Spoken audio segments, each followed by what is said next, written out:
Pastor Justin उनको unmute कीजिएगा।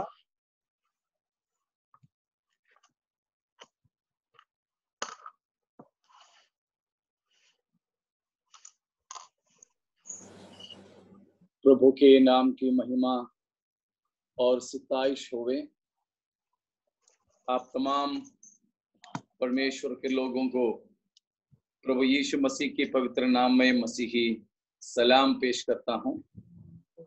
एक नया दिन और परमेश्वर ने हमारे जीवन के साथ जोड़ा है कि हम मिलके जगह जगह पर रहते हुए परमेश्वर की उपस्थिति में एकत्रित हो सकें।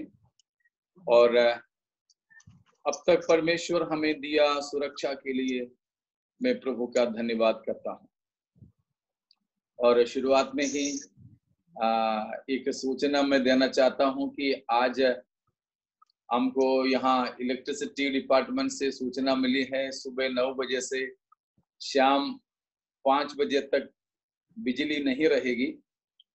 लेकिन अभी 11 तो बज गया है, लेकिन बिजली नहीं गया तो बीच में कभी भी जा सकता है। बिजली जाए तो हमारा इंटरनेट सब डिस्कनेक्ट हो जाएगा, इसलिए बीच में कहीं चला जाए ऐसे तो कृपा करके बाकी एडजस्टमेंट जो है कर लीजिएगा। प्रार्थना करें कि न जाएं। और उस सूचना के साथ में हम प्रभु के वचन में प्रवेश करेंगे। तो हम इस बात को देख रहे थे कि प्रभु यीशु मसीह के आगमन के लिए हमारी जिम्मेदारी क्या है। प्रभु यीशु मसीह शीघ्र आने वाला, उम्मीद समय का हम नहीं कर सकते। बहुत लोगों ने फलाने समय आएंगे करके बोला जरूर थे, लेकिन परमेश्वर के वचन में साफ ये बात लिखा, प्रभु यीशु मसीह ने स्वयं भी कहा कि प्रभु मसीह के आगमन का समय नहीं जानते हैं। तो इसीलिए हम उसको चोर की नाई आते हैं वचन में पढ़ते। तो उसका मतलब यह है कि प्रभु यीशु मसीह के आगमन के समय के बारे में हम किसी को मालूम नहीं है, हमको परमेश्वर ने बताया नहीं है। तो प्यारों, इसीलिए हमको क्या करना है, हमारी जिम्मेदारी क्या है, उसमें हमने शायद 20 बातों को देखा है। तो आज 21वीं बात की ओर हम चलते हैं। पुरानी बातों को बिना दोहराते हुए हम इसी में प्रवेश करने के लिए चाह रहे हैं। तो 21वीं बात यह है कि abstain from carousing, drunkenness and cares of this life। वो एक्चुअली 3 में हम ले सकते हैं, लेकिन समय बचाने के लिए तीनों को एक साथ हम ले रहे हैं। खुमारपन, मतवालेपन और जीवन की चिंता से हम बचे रहें। 3 चीजों से हमें बचे रहें। खुमारपन, कराउसिंग, ड्रंकननेस, मतवालेपन and cares of this life, इस जीवन की चिंताओं से हम बचे रहें। पढ़ लीजिएगा तो हम जल्दी समझ में आ जाएगा। लूका की सुसमाचार 21 अध्याय उसकी 34 और 35। Look 21, 34 and 35। इसलिए सावधान रहो, ऐसा ना हो कि तुम्हारे मन कुमार और मतवालेपन और इस जीवन की चिंताओं से सुस्त हो जाए और वह दिन तुम पर फंदे के समान अचानक आ पड़े, क्योंकि वह सारी पृथ्वी के सब रहने वालों पर इसी प्रकार आ पड़ेगा। हाँ, प्रभु यीशु मसीह ने अंतकालीन विषयों के बारे में जब बताया या सिखाया, उस समय अपने चेलों को बताया हुआ बात है। जैसे पहले भी मैंने बोला था, मत्ती 24, मरकुस 13 और लूका 21, ये 3 अध्यायों में एक ही प्रकार की बात है। यीशु मसीह के दोबारा आगमन मतलब पृथ्वी पर यीशु मसीह आने का जो महिमामय आगमन। उसकी सिलसिले में और संसार के अंत के बारे में बता रहे हैं। ध्यान दीजिएगा, ये अध्याय मसीह की बादलों पर की आगमन के बारे में नहीं बता रहे हैं, परंतु प्रभु यीशु मसीह महिमा के साथ पृथ्वी पर जैतून पहाड़ पर उतर आने की बात, कलीसिया के साथ उतर आने की बात बता रहे हैं कि हम इंतजार नहीं कर रहे हैं जगत की अंत के। ध्यान देना, हम जगत की अंत के इंतजार में नहीं है। जगत के अंत से पहले हमारे प्रभु यीशु मसीह बादलों पर आएंगे, उस इंतजार में। तो यीशु मसीह आते आते कलीसिया यहां से जाती जाती में पृथ्वी का अंत नहीं होगा, पृथ्वी का अंत नहीं होगा, जगत की अंत नहीं होगा। जगत के अंत के लिए और भी समय है, और भी समय। तो हम इंतजार नहीं कर रहे हैं जगत के अंत के लिए, परंतु हम इंतजार कर रहे हैं हमारे आशा प्रभु यीशु मसीह की आगमन, कलीसिया स्वर्ग में उठा लिया जाना और पिता के घर में हमारे लिए बना रहे उन महलों में या उन स्थानों में जाना, मसीह के साथ अपनी जिंदगी बिताना, वो हमारी आशा है। लेकिन वो आशा हमारे पूरा होने के बाद भी पृथ्वी पर यहाँ सारे कारोबार चलती रहेगी। इसीलिए उन जगत की अंत के बारे में इन तीनों अध्यायों में बताया है। मत्ती 24, मरकुस 13, लूका 21। तो वहां पर चेले लोग आके पूछते भी हैं कि तेरे आने और जगत के अंत का क्या क्या चिन्ह है। हाँ, चिन्ह है। तो उसी के जवाब में प्रभु यीशु मसीह ने उन सब बातें बताया है। तो उसमें से हम सावधान रहें। कई लोग ये सोचते हैं कि इन अध्यायों में बताए हुए बात अब पूरा होने के बाद ही प्रभु यीशु मसीह आएंगे। वो नहीं, बादलों पर आने की बात नहीं कर रहे हैं। तो बादलों पर आने की बात अचानक से कभी भी हो जाएगा, कभी भी हो जाएगा। इसलिए पहले भी मैंने बोला, कोई लक्षण की ओर या कोई चिन्ह की ओर हम ज्यादा इस बात के लिए ध्यान नहीं देते, ठीक है। तो उस बात के बारे में जब बताया तो प्रभु यीशु मसीह ने इस 34 से लेकर के 21 अध्याय की, लूका 21 की 34 से लेकर के कहा है कि प्रभु यीशु मसीह आने वाला है। मसीह के आगमन के लिए तुम कैसे तैयार होना, चेलों को एक उपसंहार की तौर पर, कंक्लूजन की तौर पर, एक अंतिम वचनों की तौर पर बताया। देखो, मनुष्य का पुत्र यीशु मसीह आने वाला है, समय निश्चित नहीं है, तुम इसलिए कैसे सावधान रहो। 3 चीजों से तुम बिल्कुल बचे रहें।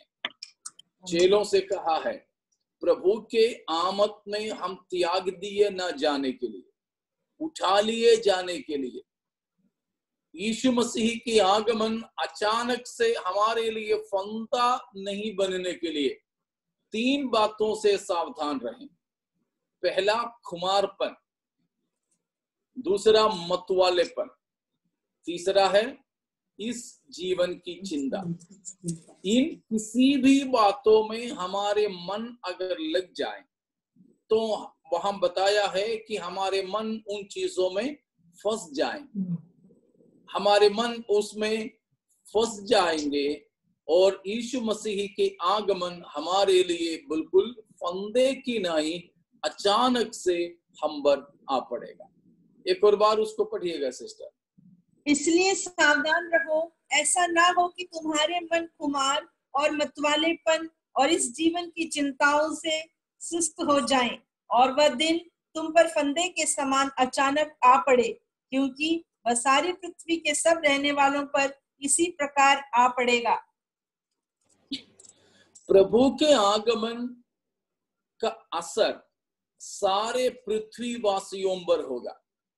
सारे पृथ्वी के रहने वालों पर प्रभु यीशु मसीह की आगमन अचानक से और फंदे की नहीं होंगी।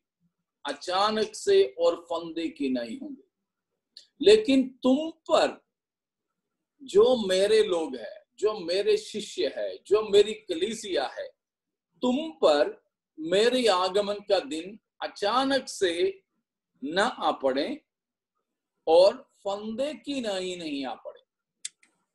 ठीक है ना? संसार के लिए मसीह की आगमन एक फंदा होगा और अचानक होगा। हमारे लिए फंदा नहीं बनना चाहिए। उसके लिए 3 चीज, तुम्हारे मन सुस्त नहीं होना। सुस्त होने के मतलब उसी बात पे हमारे हृदय लग जाना और किसी भी बात पे मन नहीं लगना। अभी कभी जब हम सुबह भी उठते हैं तो उसके बाद भी शायद ऐसी नींद आती है कि बिल्कुल सुस्त सुस्त लग रहा है। हमें चाय बनाने की भी मन नहीं हो रहा है, पति को चाय बनाकर देने की मन नहीं हो रहा है, पति को नौकरी जाना है लेकिन टिफिन बनाने की मन नहीं हो रहा है। बोलते हैं कि सुस्त लग रहा है, आज तुम दुकान से खा लेना, आज तुम जाते जाते में दुकान से चाय पी लेना। सोने की मन सुस्त, उसी बात पे मन लग रहे हैं जिस पे लगी है उनकी सोने की, उसमें नहीं तो सुस्त लग रहे। कोई चीज आज खाना है, बस वो खाए बिना तो स्वस्थ नहीं होते, तो सुस्ती होते। तो बताया है कि इन 3 बातों पर तुम मन लगाओगे तो तुम्हारे मन सुस्त हो जाओगे। सुस्त हो जाओगे तो प्रभु की आगमन की परवाह नहीं करोगे। अगर ऐसे हो तो प्रभु की आगमन तुम्हारे लिए फंदा बन जाएगा। तो प्यारो, ये 3 चीज क्या है? पहला है खुमारपन, क्राउसिंग। उसको बताते हैं, उसको जल्दी समझ में आ जाए तो ये बताना पड़ेगा कि सुवरपन बोल सकते हैं अपन। सुवर है ना, सुवरपन। सुवर को तो बस एक ही चिंता रहते हैं, खाना खाना खाना। तो ये खुमारपन का मतलब है खानापन, खाऊपन। मीटिंग में भी जाएं तो बोलेंगे भाई साहब ये बुधवार ना हमारे घर पे मीटिंग, आ जाना। सीधे सीधे वो पूछेंगे मीटिंग की तो बात छोड़ो, ईटिंग में क्या है, मीटिंग के बाद क्या है, स्पेशल क्या है, उसके हिसाब से फिर आना है या नहीं आना है सोच लेंगे। तो लोग जाते हैं मीटिंग में भी तो उनका मकसद 1 घंटा 1.5 घंटे का मीटिंग नहीं है, संदेश नहीं है, गाना नहीं है, प्रार्थना नहीं है, परंतु उसके बाद वहां क्या है, खाने की बात है। इसीलिए हमारे कलीसियाओं में भी अक्सर होते हैं ना कि कोई मेहमान कुछ आते हैं तो हम बहुत से जगहों पे ऐसे हैं कि खाना रखते हैं, सबको न्योता देते हैं, खाने के नाम से आ जाते हैं, मीटिंग के नाम से कोई नहीं आते। तो खाऊपन, हमेशा खाने का ही विचार रहता है, खाने का ही विचार रहता है। देखिए, हम खाने के लिए जी रहे हैं या जीने के लिए खा रहे हैं? कि अक्सर हमारी खाना देखकर क्या लगता है कि कोई प्रतियोगिता में हम भाग ले रहे हैं खाने की। बिल्कुल भी नहीं होना चाहिए। तो खाना खाना पाप नहीं है, लेकिन खाने पर मन लगे रहना पाप है। खाना खाना पाप नहीं है, लेकिन खाने के ही विचार करते रहना पाप है। यहाँ पर खुमारपन वही है। खाना हमारे शरीर की जिंदगी के लिए, हमारे अस्तित्व के लिए जरूरी है, लेकिन जो जरूरी चीज भी जरूरत से ज्यादा हमारे पास हो तो वो पाप हो जाता है। जरूरी चीज भी उस पर भी जरूरत से ज्यादा हम ध्यान देते हो तो वो पाप हो जाता है। देखिए, हम शारीरिक खाने पर जितना ध्यान देते हैं उतना ध्यान आध्यात्मिक खाने पर देते हैं। शारीरिक खाने हम जितने बार खाते हैं उतने बार क्या हम आध्यात्मिक खाना खाते हैं? शारीरिक खाना जब मिलते हैं तो हम जितने खुश होते हैं, क्या उतने आध्यात्मिक खाने मिलने पर खुश होते हैं, जितने हम शारीरिक खाना नहीं मिलने पर चिंतित हो जाते हैं, उतना चिंता हमें आध्यात्मिक खाना नहीं मिलने पर होता है। सोच लीजिए, कई बार हम इस संसार की नाश होने वाली खाने के प्रति, मतलब तत्कालीन जरूरतों के प्रति बहुत ही चिंता करते हैं। नहीं होना चाहिए, वो पाप है, वह पाप है। खुमारपन, क्राउसिंग, हमारे जरूरी चीज जरूरत से ज्यादा इस्तेमाल करना, जरूरी चीज जरूरत से ज्यादा पास में रखना, ये सब तो पाप है। हमें मालूम है, रुपया या पैसा कमाना, हाथ में रखना, लेकर के चलना अपराध नहीं है, कानूनी तौर पर वैध है। लेकिन कानून पैसा कमाने, पैसा जमा करने, पैसा लेकर चलने, अपने घर में रखने के लिए वैधता देते हैं, तब भी कानून में यह भी बात बताया है कि उसकी सीमा क्या है। हम घर पे पूरे लाखों करोड़ों रुपया आपने कमाया है, सही है, आपने कमाया है, लेकिन आपने कमाया व्हाइट मनी, सफेद पैसा, ठीक है, वैध पैसा, अवैध तौर पर नहीं, वैध तौर पर आपने कमाया पैसा भी घर पे रखने के लिए एक सीमा है। उससे ज्यादा अगर आपके घर से बरामद किया जाए तो आपके ऊपर केस चलेगा। आप कहीं जा रहे हो, कहीं सफर में हो, तो तब भी अपने हाथ में रखने की पैसे का रकम है। आप विशेषकर जब विदेश जाते हो, तो विदेश जाते समय में आपको एक फॉर्म फिलअप करने के देना पड़ेगा, एयरपोर्ट के अंदर ही, इमिग्रेशन फॉर्म बोलते हैं। तो उसमें पूछते हैं सवाल कि आपके पास इतना रुपया से ज्यादा तो नहीं है। अगर रुपया की बात हो या सोना चांदी, उस पर या किसी भी इलेक्ट्रॉनिक्स आइटम्स है, सोने चांदी का कोई जेवर है, उन सब के बारे में पूछते हैं, इतना आपके पास कितने हैं, या इतने अमाउंट से, रकम से ज्यादा ये चीज तो नहीं है। उससे ज्यादा ले जा सकते हैं, लेकिन आपको सूचना देना पड़ेगा, नहीं तो उसके बारे में आपको घोषणा पत्र भर के देना पड़ेगा, नहीं तो आपको पकड़ लिया, पता चला तो आप अंदर हो जाओगे।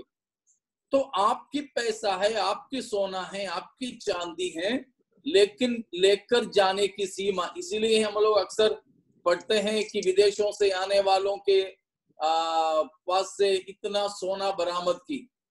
वो चोरी करके नहीं ले जा रहे हैं, लेकिन चोरी करके ले जा रहे हैं, चोरी छुपे घर ले जा रहे, लेकिन कमाया तो उन्होंने सही तरीके से, खरीदा, सब कुछ है। मतलब जो जरूरी चीज है, जो वैध बातें हैं, उसको भी पास में रखने का रकम में सीमा है। खाना अच्छा है, खाने की सीमा है। हमारी पसंद की खाना घर पे बहुत है, नहीं तो किसी की शादी में गए, खूब खाए, लेकिन आते आते पेट खराब हो जाता है, एक हफ्ता फिर कुछ खा नहीं पाते, अस्पताल में भी जाके पैसा चुकाना पड़ता है।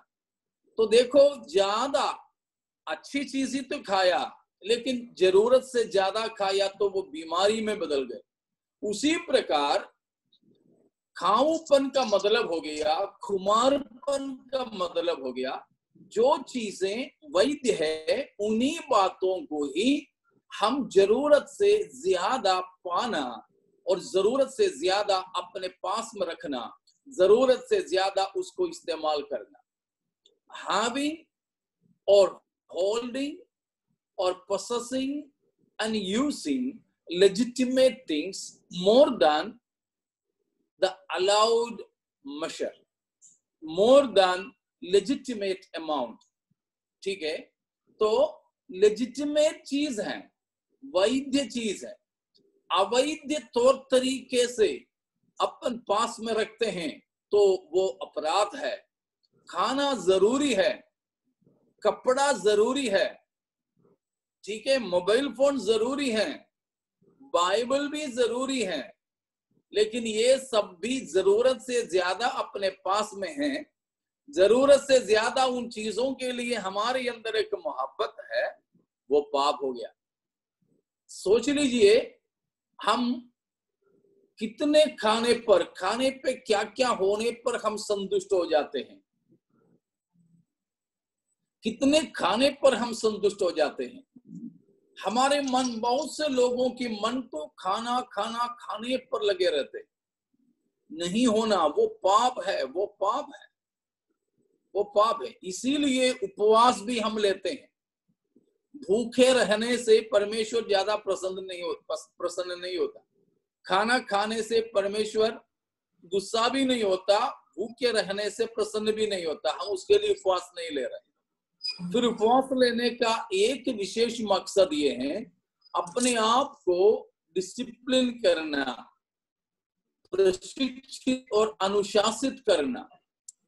जो हमेशा खाने की इच्छा रखने वाले हमारे जो फ्लश है, शरीर है, पापमय तन है, उसको कभी कभी उसकी डिमांड, उसकी मांग पूरा नहीं करना और उसको उन चीजों से वंचित रहने के लिए सिखाना, यह है हमारे उपवास का एक विशेष मकसद।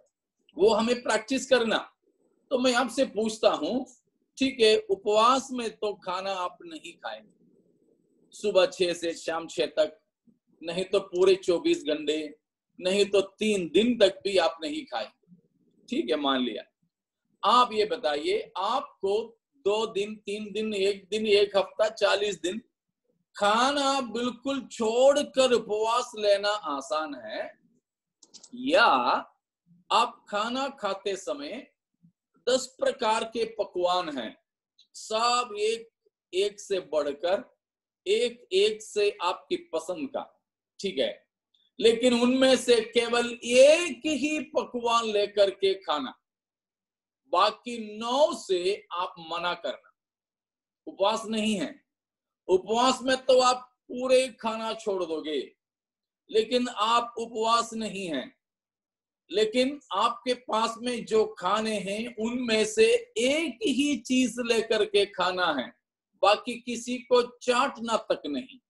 इनमें से कौन सा हमारे लिए आसान है? उपवास लेना आसान है या बाकी समयों में बाकी खानों को वैध तौर पर है छोड़कर एक ही से संतुष्ट रहना आसान है? कौन सा हमारे लिए आसान है? इसमें अधिकतर लोगों के लिए उपवास लेना आसान होगा, लेकिन परमेश्वर क्या कहता है? ठीक है बेटा, तू उपवास तो ले लो, मगर उससे बढ़कर के ये तुम सीखो, इसमें तुम काबू पाओ कि उन चीजों को सामने रखते हुए ही नहीं चाहिए। बहुत से ऐसे लोगों को मैं जानता हूं, उपवास तो लेते हैं तो घर पे उस दिन कोई खास पकवान नहीं बनने देते। बोलते हैं कि उपवास में रहता हूं तब भी तो तुम्हें ये बनाने को मिला है, तुम्हारे उपवास ही तुमने तोड़वा दिया। अरे भाई साहब, किसी खाने के रंग देख करके आपके उपवास छूट जाते हैं। आप किसी खाने की पकवान की खुशबू से आपका उपवास टूट जाते हैं, तो फिर भला है कि आप उपवास ही मत करो। ठीक है, वो है खुमारपन। इसमें खाने की ही बात नहीं लीजिए, कपड़े का भी बात लीजिए। कपड़ा भी तो वैध है, जरूरी है, लेकिन ये जरूरी चीज कितने हमारे पास है? पहले भी मैंने एक दिन आपको बोला था कि हर पगार में कपड़ा खरीदने वाले हैं, हर पगार में, हर महीने खरीदने वाले हैं, हर त्योहार में खरीदने वाले हैं, और हर दिसंबर 25 को, हर दिसंबर 31 को कलीसिया के कन्वेंशन में, हर साल की कन्वेंशन में नया कपड़ा खरीदने वाले जिद करते हैं, नया खरीद के नहीं दोगे तो मैं उस शादी में नहीं जाऊंगी। इस बार छुट्टी जाना है तो मुझे कपड़ा नया नया चाहिए, नहीं तो मैं नहीं आऊंगी। उसमें तो पुरुषों से भी ज्यादा बहनें मार खाती है। नहीं तो खाना, कपड़ा, चप्पल, ठीक है ना, मोबाइल फोन, इस प्रकार कुछ भी हो, जरूरत जो जरूरी नहीं है ऐसा किसी भी चीज ज्यादा करके पाना, रखे रहना अपराध है। उस पर क्या है, हमारे मन उसी में लग जाते हैं। इसीलिए मत्ती 6:19 में हमारे प्रभु यीशु मसीह ने कहा कि इस संसार में, इस जगत में तुम धन को इकट्ठा मत करो। हाँ, इस संसार में जहां पर अपने लिए पृथ्वी पर धन इकट्ठा न करो, जहां कीड़ा और काई बिगाड़ते हैं और जहां चोर सेंध लगाते और चुराते हैं। हाँ, इस संसार में, इस पृथ्वी पर हम धन संपत्ति को इकट्ठा नहीं करने के लिए हमारे प्रभु यीशु मसीह ने कहा है। और मसीह ने यह भी कहा, जहां तुम्हारा धन वहीं तुम्हारा मन। तो सोच लीजिए, जो जरूरी खाना पीना, पैसा, मकान, गाड़ी सब जरूरी है, तो भी उन सारे चीजों को इकट्ठा मत करने के लिए क्यों कहा प्रभु ने? इसीलिए कहा क्योंकि जहां तेरा धन वहीं तेरा मन रहेगा। इन्हीं बातों पर हमारे मन लगे रहते हैं। बहुत लोग बोलते हैं, नहीं मेरे पास तो कपड़े बहुत है लेकिन मेरा मन तो कपड़ों में नहीं लगा रहता। अगर भाई साहब, बहन जी, आपका मन कपड़ों में नहीं तो इतना कपड़ा कहां से आ गया? नहीं तो आपको जो दो कपड़ा था उसी में आप संतुष्ट हो जाते थे। आपका मन तो उसी में लगे हैं, तभी तो और खरीदते रहते हैं और। लेकिन इतना सारा तो हमें दान में तो नहीं मिला है।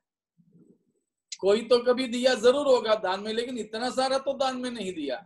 हमारे मन उसी में लगे हैं। अरे फलाना जगह जाना है, कौन सा कपड़ा पहनूं? बहुत लोगों को मैंने ऐसे देखा, इतने चिंता करते हैं, इतना चिंता करते हैं, आज कौन सा कपड़ा मैं पहनूं, कौन सा कपड़ा मैं पहनूं, उसमें उधर वो कौन सा कपड़ा पहन के आ जाएगी तो मैं कौन सा पहन के जाऊं, वो फलाने चीज के लिए कौन सा रंग जुड़ता है, आज के दिन के लिए कौन सा रंग जुड़ते हैं। अरे वो कपड़ा पहनूंगी तो उसके लायक तो चप्पल है ही नहीं मेरे पास, फिर तो चप्पल की चिंता हो गई। तो कुछ लोग ऐसे हैं, पत्नी के पास तो चप्पल भी है, कपड़े भी है, बोलते हैं कि मेरे इस लायक तुम्हारे पास तो कौन सा कपड़ा है। पति से पूछती है, हाँ तो पति की चिंता है, क्योंकि हम दोनों को एक साथ खड़े रहना है ना, सेल्फी भी लेना है, फोटो भी लेना है, तो मेरे जैसे ही होना। देखिए, कपड़े पर ध्यान हो गया, मन हो गया पाप, हो गया पाप। इन बातों को हम पाप समझते हैं कि नहीं मुझे नहीं मालूम, लेकिन वचन में प्रभु यीशु मसीह ने स्वयं कहा, इस खुमार पर, जरूरी चीजों के अवैध पाना, अवैध रकम में हासिल करके संभालना, उस पर मन लगाना पाप है। शरीर पर मन लगाना पाप है। रोमियो की पत्री में देखिए 8वें अध्याय, रोमियो 8 अध्याय में पौलुस रोमी कलीसिया से, रोमी विश्वासियों से बताते समय कहा है, उसकी 4 से लेकर की पद है, इसलिए कि व्यवस्था की विधि हम में जो शरीर के अनुसार नहीं वरन आत्मा के अनुसार चलते हैं पूरी की जाए, क्योंकि शारीरिक व्यक्ति शरीर की बातों पर मन लगाते हैं, परंतु आध्यात्मिक आत्मा की बातों पर मन लगाते हैं। शरीर पर मन लगाना तो मृत्यु है, परंतु आत्मा पर मन लगाना जीवन और शांति है। क्योंकि शरीर पर मन लगाना तो परमेश्वर से बैर रखना है, क्योंकि ना तो परमेश्वर की व्यवस्था के अधीन है और ना हो सकता है। और देखिए बस आगे भी है, इन सभी भागों में पवित्र आत्मा प्रेरित के द्वारा कहा है कि शरीर पर मन लगाना पाप है, मृत्यु है, परमेश्वर के विरोध में है, वो परमेश्वर की व्यवस्था के अधीन नहीं है, अधीन नहीं होता है। इसीलिए कहा धरती पर ज्यादा धन इकट्ठा मत करो। आपके पास में शायद परमेश्वर धन दौलत देंगे, परमेश्वर आपको शारीरिक सुंदरता सूरती दिया होगा, लेकिन आपकी सूरत पर आप ध्यान नहीं देना। आपको परमेश्वर ने काय बल दिया होगा, आप तंदुरुस्त होंगे शरीर में, लेकिन आपके मसल पावर पे, आपके मांसपेशियों की ताकत पर, आपकी शरीर के आकार में आप ध्यान नहीं देना। बहुत अच्छे बाल दिए होंगे, मेरा भी पहले था, ठीक है, बहुत अच्छे बाल दिए होंगे, सुंदर होगा, लेकिन उन बालों पर आप ध्यान मत देना, ठीक है। अच्छा रंग दिया होगा, रंग पर आप ध्यान नहीं देना, उस पर मन मत लगाना, मन मत लगाना। शरीर की किसी भी बातों पर परमेश्वर ने दिया है, परमेश्वर ने दिया है, उस पर हम मन न लगाएं। बोलने में आप निपुण होंगे, गाने के लिए आप तो बस लाजवाब होंगे, ठीक है, सब ठीक है, उन किसी भी बातों पर आप मन नहीं लगाएं। शायद धन दौलत विज्ञान, अमित, ठीक है ना, ज्ञान, ठीक है, विद्या, सब कुछ परमेश्वर ही देंगे आपको, तो भी उन बातों पर आप मन लगाओगे तो वो पाप हो जाएगा। शायद आप जिन बातों पर मन लगाओगे उन चीनी चीजों को परमेश्वर आपसे छीन लेंगे। जिन पर आप मन लगाओगे उन्हीं बातों को परमेश्वर आपसे छीन सकता है। मेरे एक मित्र पास्टर है, माफ कीजिएगा, एक पास्टर है, हमारे एक मित्र है, उनकी पत्नी, कई सारे लोग हैं, ये फलाना ठिकाना करके कोई मत सोचना, शायद आप सोच रहे हैं उनमें से कोई नहीं होगा। तो उनकी पत्नी खत्म हो गई, उसके कई दिनों के बाद, कई महीनों के, शायद एक डेढ़ साल के बाद है, मैंने उनसे मिला दूसरे एक कलीसिया में। तो बात करते करते मैंने कुछ पूछा नहीं, लेकिन उन्होंने स्वयं मुझसे बताया कि शायद परमेश्वर ने मेरे से मेरी पत्नी को छीन लिया है, कि मैं मेरी पत्नी से इतना मोहब्बत करता था कि शायद परमेश्वर से मैं उतना नहीं करता था। उनकी स्वयं की शब्द है। उन्होंने कहा कि बचपन से वे जानते थे, इतनी अच्छी लड़की थी, तो उनकी स्वभाव से मेरे घर वाले भी सब उसको पसंद करते थे। ऐसे करके हम एक ही चर्च के हैं, तो भी हमारी शादी घर वालों के विचार से हुआ, और उसकी इतनी अच्छी स्वभाव, मैं उसको ऐसी प्यार करता था। लेकिन शायद वही प्यार होगा, मुझसे परमेश्वर ने उसे छीन लिया। हो सकता है परमेश्वर हमसे प्रेम करते हैं, तो परमेश्वर से हमारा प्रेम अन्य जगहों पर बह जाते हैं, तो उन चीजों को प्रभु हमसे हटा देते हैं। इब्राहिम परमेश्वर से ज्यादा शायद अपना बुढ़ापे की बेटा इसहाक से प्यार करने लगा, तो परमेश्वर ने बोला तू उस इसहाक को मेरे लिए बलि चढ़ाओ। तो यह हो सकता है हम जिस चीज को ज्यादा प्यार करते हैं, प्यारा मानते हैं, उन्हीं बातों को प्रभु के लिए बलि चढ़ाएं।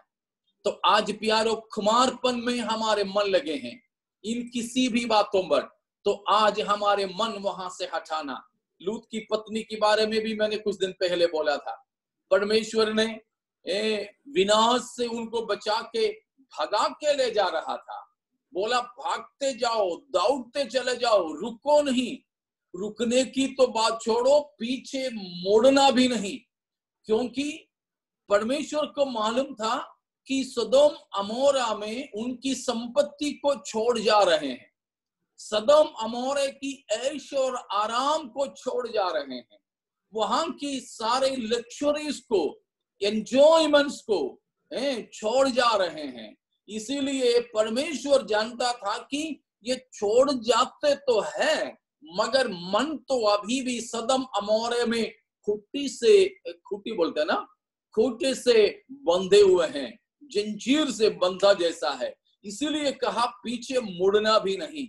लेकिन वो श्रीमती लूत से रही नहीं, पीछे छोड़े हुए बातों पर ध्यान आई, मुड़कर देखे, वहीं समाप्त हो गई। प्यारों, इसीलिए संसार की किसी भी बातों पर प्रभु आपको जितना भी कुछ दिया, किसी पर भी आप अपने मन को न लगाएं। शरीर पर मन लगाना पाप है, परमेश्वर के विरोध में है। इसीलिए परमेश्वर की ही ओर, स्वर्ग की ही बातों पर जहां हमारे प्रभु विद्यमान है, हमारे मन लगाना है। अन्यथा प्रभु की आगमन हमारे लिए फंदा बन जाएगा। हाँ जी, पास्टर जी। ओके, कृपया दोबारा